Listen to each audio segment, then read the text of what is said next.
RCM, the dream world, transforming lives, transforming India, where dreams come true. Come join with us. A very good morning to everybody. जय RCM सभी को।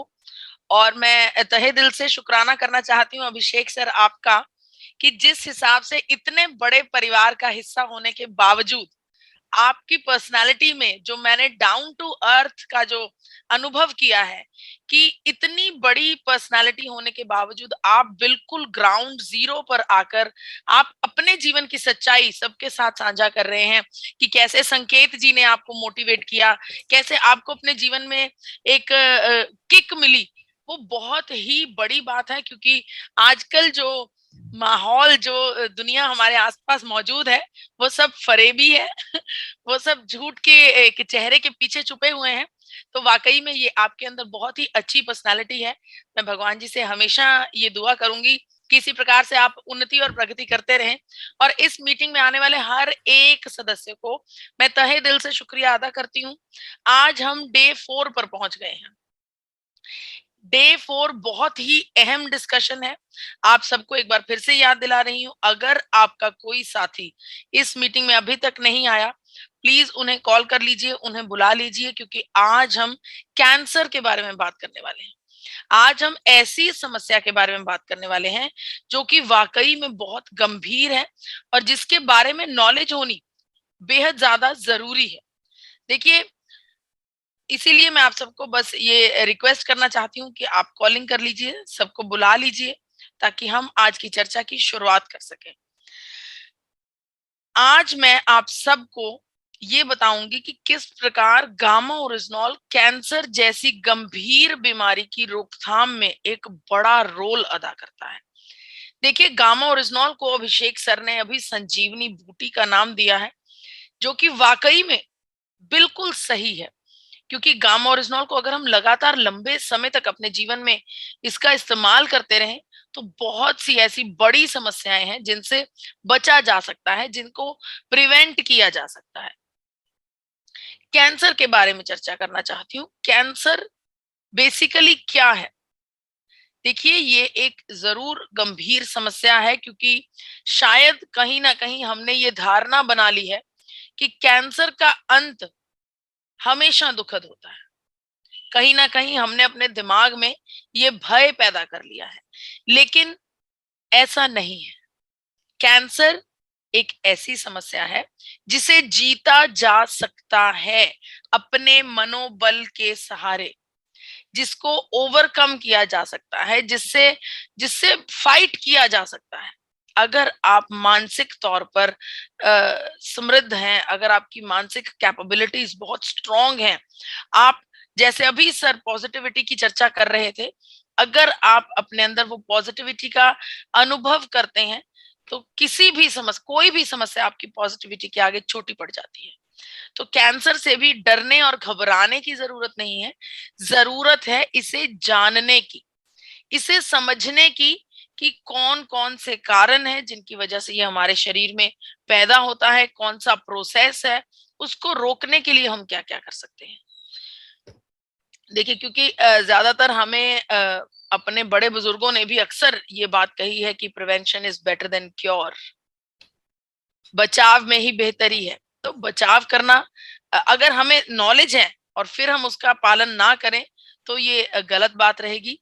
लेकिन अगर हमें knowledge है और उसको फॉलो करके हम अपने जीवन को अच्छा बना सकते हैं, तो इससे अच्छी कोई और बात नहीं है। आप सबसे आग्रह करती हूँ कि पेपर पेन लेकर बैठिए, क्योंकि आज मैं आपको वाकई में बहुत ही डीप, बहुत ही गहरी जानकारी देने वाली हूँ। देखिए, कैंसर से सब लोग क्यों डरते हैं? क्योंकि कहीं ना कहीं इसके जो इलाज है, जो इलाजों का प्रोसेस है, कीमोथेरेपी हुआ, रेडियोथेरेपी हुआ, ये बहुत दर्दनाक है, ये बहुत पेनफुल है। इसलिए इनसे इससे इस बीमारी से डरा जाता है।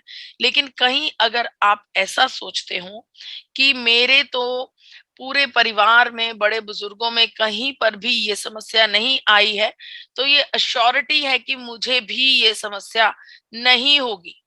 तो मैं आपको बता दूं, बड़ी बड़ी हस्तियां जो अपने जीवन को बहुत ही अच्छे तरीके से, अच्छे जीवन शैली के साथ जीवन को बिताती हैं, उन सब को भी इस बीमारी ने घेर लिया था।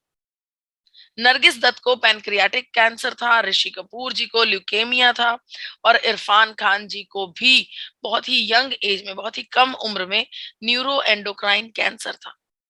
ऐसा नहीं है, मैं दोबारा दोहराना चाहती हूं कि ऐसा नहीं है कि इससे जीता नहीं जा सकता। आपके सामने कुछ मात्र शक्तियां हैं जिन्होंने इस गंभीर बीमारी को ओवरकम किया है, जिन्होंने इस गंभीर बीमारी को जीता है।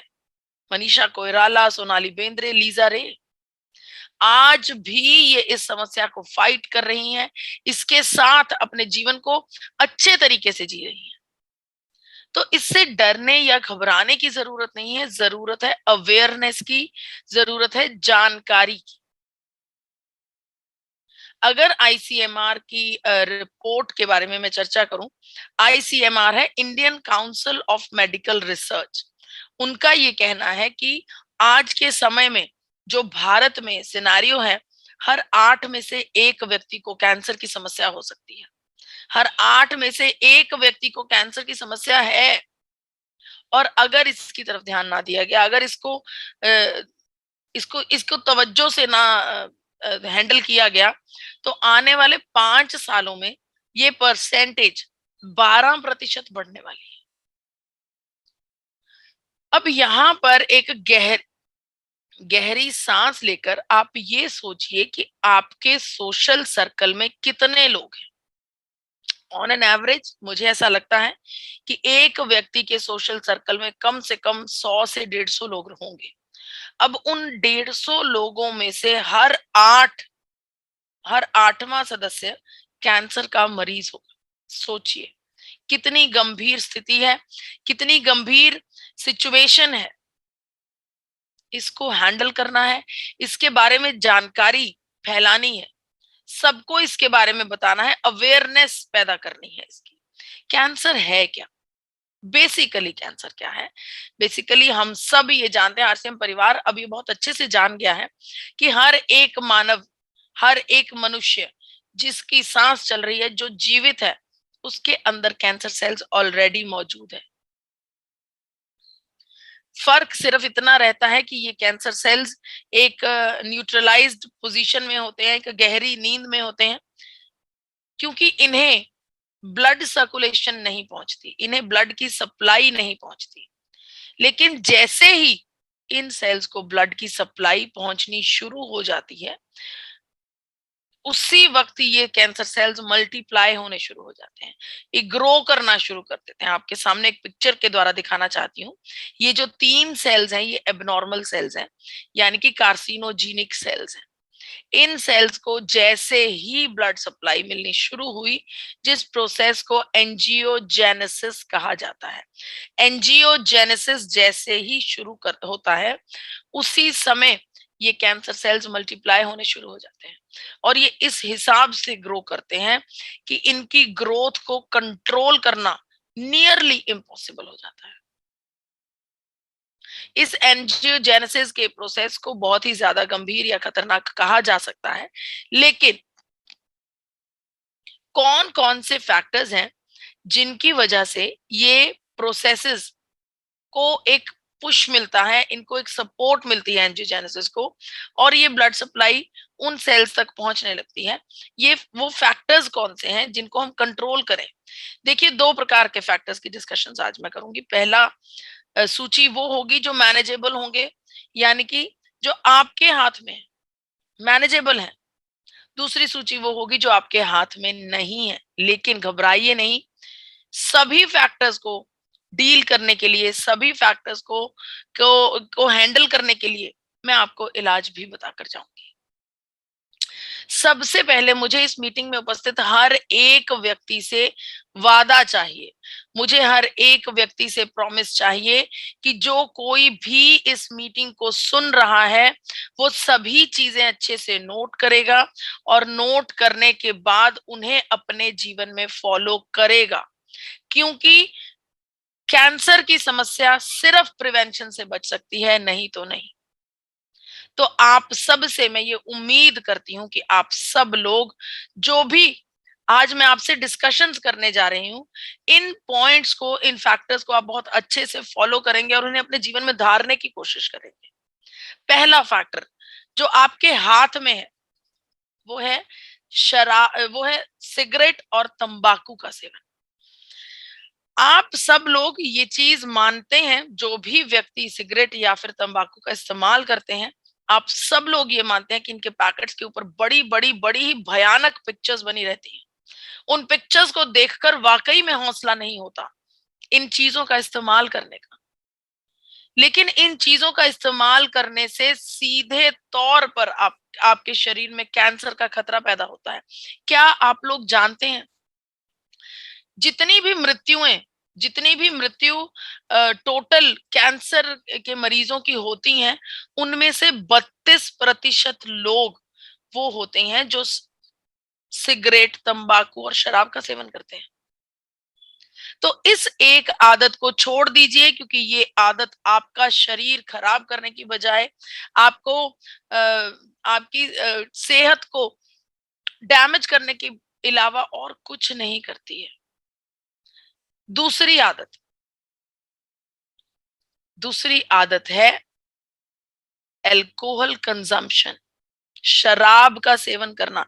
देखिए, मैं बार बार अपनी इन ट्रेनिंग्स में इस बात की चर्चा अक्सर करती रहती हूँ कि शराब, सिगरेट, तंबाकू जितने भी नशे हैं, इनको इस्तेमाल करना बंद कर दीजिए, क्योंकि इनका जीरो फायदा आपके जीवन में होता है। जीरो फायदा, बल्कि आपकी सेहत को वो खराब करती है, डैमेज करती है।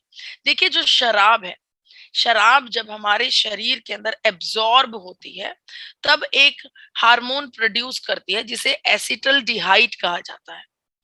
ये एसिटल्डिहाइड सीधी तौर पर कार्सिनोजेनिक है। कार्सिनोजेनिक शब्द मैं जहां भी इस्तेमाल कर रही हूं, कार्सिनोजेनिक का मतलब कि इसकी वजह से कैंसर पैदा हो सकता है। कैंसर को शुरुआत करने में या कैंसर ग्रस्त बनाने में आपको जो भी तत्व काम करते हैं, उनको कार्सिनोजेनिक कहा जाता है। अगर नेशनल कैंसर इंस्टीट्यूट की चर्चा करूं, नेशनल कैंसर इंस्टीट्यूट ने इस बात की पुष्टि की है कि there is convincing evidence that drinking alcohol raises your risk of several cancers. National cancer institute ने इस बात की पुष्टि कर दी है कि अगर आप शराब का सेवन करते हैं तो आपके शरीर में बहुत सारे प्रकार के कैंसर्स पैदा हो सकते हैं। तीसरा पॉइंट,